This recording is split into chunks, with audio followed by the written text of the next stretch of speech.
Fala pessoal, tudo bem com vocês? Olha só, estávamos numa websérie de 4 episódios, onde estávamos no nosso terceiro episódio, que a gente soltou semana passada, só que essa semana seria o quarto, mas em virtude da aprovação do texto da PL que trata da tributação de investimentos no exterior, a gente resolveu dar uma pausa e fazer esse vídeo aqui. Ele tá um pouquinho até improvisado, diria eu, aqui de casa, mas o conteúdo é importante, o conteúdo é relevante, então a gente precisa passar esse conteúdo para vocês e não pensar apenas em beleza, certo?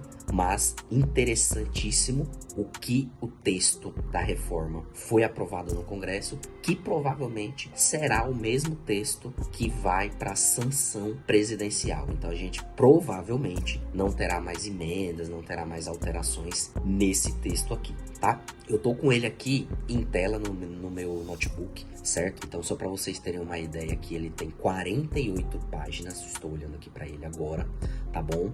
Mas dessas 48 páginas, o que o investidor pessoa física precisa prestar atenção se você está apenas investindo pessoa física e não quer montar nenhuma estrutura lá, são 4 páginas e meia, que inclusive são as 4 páginas e meia iniciais, certo? Então, só para vocês entenderem aqui, eu gostaria de trazer o texto mesmo, certo? Já que no artigo 2º, ele já fala aqui que a pessoa física ela vai fazer a declaração desses rendimentos e dos ganhos de capital na declaração de ajuste anual numa ficha específica dentro da declaração. Ou seja, primeira mudança importante aqui, nós não precisaremos mais ficar preenchendo GCAP mês a mês do jeito que é hoje.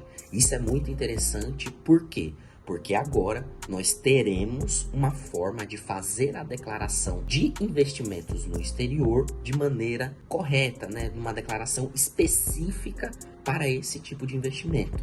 Como todo mundo já sabe, aqui tem vídeos no nosso canal falando que o GCAP não foi um programa desenvolvido para fazer esse tipo de declaração, esse tipo de informação. Mas a Receita, né, uma maneira de tentar conseguir ali ter a informação de investimentos no exterior, dos rendimentos que você está tendo, dos lucros que você está tendo no exterior, tá bom? Bom, agora não vamos mais precisar utilizar o GCAP, a gente vai só declarar na declaração de ajuste anual, beleza? Show de bola! E aí ele fala aqui da incidência, já diz aqui, ó, no parágrafo 1º do artigo 2º, que a alíquota será de 15% sobre os seus rendimentos. E aí não tem hipótese alguma de dedução da base de cal. Mas calma que não é bem assim. Ah, meu Deus, tive prejuízo, não vou poder compensar? Não, o que ele tá querendo dizer aqui é o seguinte: você vai informar os seus rendimentos na declaração, certo? Mas isso aqui não vai ser um rendimento de prolabore, que, por exemplo, você pode deduzir despesas com médicos, instrução dos seus filhos e tudo. Não, aqui é imposto de renda que a gente chama de forma exclusiva. Então, você vai pagar esses 15%, tá? E não vai permitir outros tipos de dedução. E aí ele segue aqui falando dos ganhos percebidos pela pessoa física na baixa e na alienação de bens e direitos no exterior que não constituam aplicações financeiras. Se você tem liquidação, se você fizer a baixa ou liquidação de alguns bens e direitos localizados no exterior em que não esteja no rol ali de que determina o que é aplicação financeira, você vai seguir uma outra regra, não vai seguir esse texto aqui, certo? E aí depois ele fala aqui da variação cambial, não vai ter mais variação cambial quando você tem depósitos em conta corrente lá no exterior ou faz ali aquelas suas compras no cartão de crédito, não precisa mais se preocupar. Desde que, primeiro, esses depósitos não sejam remunerados, segundo, que não passe de $5.000. Beleza? Então vamos passando aqui, aplicações financeiras. No artigo 3º, ele vai definir aqui no inciso 1º o que é aplicação financeira. E ele fala um monte de coisa aqui. Bom, o que importa pra gente é que opções, ações, rates, ETFs, futuros, tudo tá incluso nesse rol aqui. Então não vou nem me estender aqui, tá? Ele fala que, olha só, interessante, para você fazer a sua apuração, você vai ter que entender o que é rendimento. E aí, rendimento de aplicações financeiras no exterior estão incluídos aqui variação cambial, a variação da cripto, ou seja, exterior e criptos serão declarados, serão apurados, calculados de maneira conjunta, certo? E aí ele fala aqui, ó, rendimentos em depósitos de carteiras digitais, contas remuneradas, juros, prêmios, comissões, deságio, participação nos lucros, dividendos e ganhos. Ou seja, tudo isso aqui é rendimento, que ele fala que é rendimento, e isso aqui deve estar apurado, feita a apuração, o cálculo para você saber se você vai pagar imposto de renda ou não.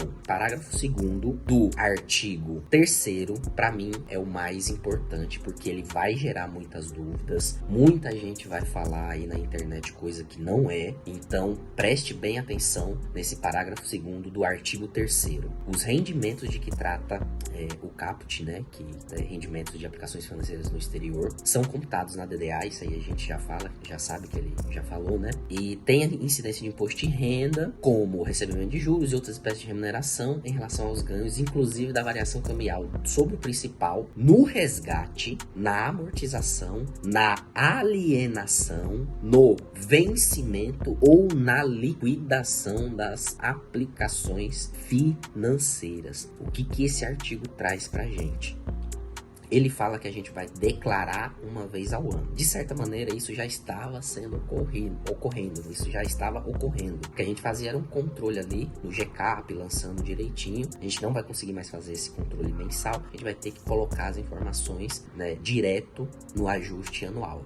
Aumentou um pouquinho o trabalho do ajuste anual, mas agora também a gente tem uma declaração específica, como eu já comentei aqui. Esse artigo aqui, esse parágrafo desse artigo, ele fala que você que está fazendo suas operações, quando você fizer a sua alienação, a sua venda, se as suas puts vencerem, né, ali no vencimento e na liquidação das suas aplicações, a incidência do imposto de renda é no período de apuração. Eu tô lendo aqui exatamente o que está na lei. A incidência do IR/PF no período de apuração em que forem efetivamente percebidos pela pessoa física na amortização, na alienação, no vencimento ou na liquidação das aplicações financeiras. O que esse artigo traz pra gente? Ele fala que a gente vai declarar uma vez ao ano. De certa maneira, isso já estava sendo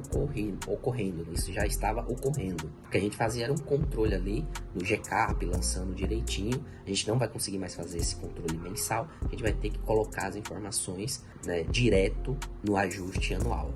Aumentou um pouquinho o trabalho do ajuste anual, mas agora também a gente tem uma declaração específica, como eu já comentei aqui. Esse artigo aqui, esse parágrafo desse artigo, ele fala que você que está fazendo suas operações, quando você fizer a sua alienação, a sua venda, se as suas puts vencerem, né, ali no vencimento e na liquidação das suas aplicações, a incidência do imposto de renda é no período de apuração. Eu tô lendo aqui exatamente o que está na lei. A incidência do IR/PF no período de apuração em que forem efetivamente percebidos pela pessoa física. O que é período efetivamente percebido pela pessoa física? Mês. Ou seja, para a pessoa física não alterou praticamente nada. A alíquota de 15% se manteve, a apuração continua de forma mensal. O que a gente vai ter que adicionar aqui agora são os dividendos, os juros de contas remuneradas que existem, né? Alguns dos nossos clientes têm. Isso aqui vai ter que ser adicionado ao cálculo, tá bom? Inclusive, operações com criptoativos têm que ser adicionados no cálculo, certo? Ponto importante: isenção. Não há que se falar em isenção. A norma excluiu qualquer hipótese de isenção. Então, sabe aquela isenção dos 35 mil em vendas que você tinha, que qualquer rendimento você teria, qualquer rendimento, né? Qualquer lucro que você tivesse, mas se a sua venda não tivesse passado de 35 mil, você não pagaria imposto? Aqui caiu. Você vai ter que pagar imposto sobre qualquer lucro que você tiver. Mas, um ponto positivo é que você poderá compensar o imposto que é pago lá no exterior. Então, vamos lá. Quais são as hipóteses de imposto pago no exterior que a gente tem aqui? A gente tem a hipótese em que você recebe o dividendo e o dividendo já é retido ali na fonte. E, inclusive, lá nos Estados Unidos é de 30%. Então, por isso que a gente não se preocupava aqui quando fazia o Carnê-Leão, não se preocupava que ia ter DARF com relação a isso. Não ia ter, não vai ter. E mais, como é 30%, você vai poder compensar esse impostozinho aqui com o imposto que você deveria pagar aqui, certo? Para quem faz investimento em outros países, precisa ver a reciprocidade tributária para evitar essa bitributação, ok? Mas eu gostaria de trazer aqui um parágrafo um artigo muito importante que vai estar na página 14, que é a seção 4, que trata das compensações de perdas. Artigo 9. A pessoa física residente no país poderá compensar as perdas realizadas em aplicações financeiras no exterior, quando devidamente comprovadas por documentação hábil, né, com rendimentos auferidos em aplicações financeiras e etc e tal. Ou seja, parágrafo 1º. Caso o valor das perdas no período de apuração supere os ganhos, essa parcela das perdas poderá ser compensada com os lucros e dividendos. Olha só que legal, você pode compensar com lucros e dividendos sim, certo? Caso, parágrafo 2º, caso no final do período de apuração haja acúmulo de perdas não compensadas, essas perdas poderão ser compensadas com rendimentos computados na ficha da DDA, né? Em períodos posteriores. Ou seja, agora está explícito que poderá ter a compensação de prejuízos. E aí aqui é a compensação irrestrita. Se você teve ali no mês, seu fechamento no mês foi um prejuízo, esse prejuízo você poderá carregar para o próximo mês. E aí você carregando esse prejuízo, se no próximo mês você tiver um lucro e não abater todo, você pode carregar para o próximo mês, inclusive passando de ano por ano. 2 pontos importantes.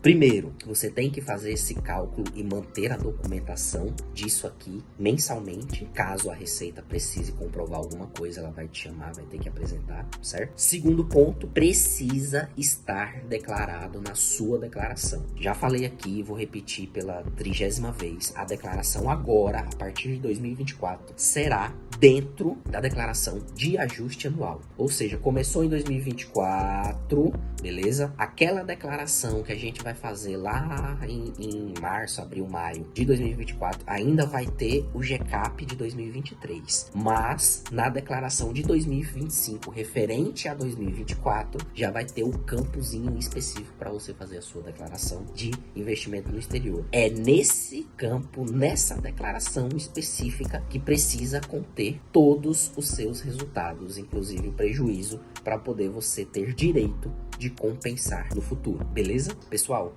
como eu disse, esse aqui é um vídeo que está sendo gravado um pouco até no improviso, mas dada a relevância do tema, que foi a aprovação do texto pelo Congresso e que provavelmente não vai ser mais alterado, tá? Tem outros ajustes, tem outras situações ali, por exemplo, tudo que eu falei aqui vai servir para offshore, para trust também, inclusive trusts, ele vem aqui trazendo trazendo uma sessão inteira relacionando trust. Então, fica ligado, porque a gente vai falar sobre trust também nos próximos vídeos aí, certo? Mas essa é a forma como será feita o cálculo de investimentos, no cálculo tributário de investimentos no exterior, beleza? Eu espero que vocês tenham gostado desse conteúdo. Próxima semana volta o vídeo da nossa websérie, que é o último vídeo da nossa websérie. Ali ele vai trazer alguns desafios da Receita Federal que apesar de com esse texto, alguns do que eu falei lá já vão ter sido resolvidos, mas outros ainda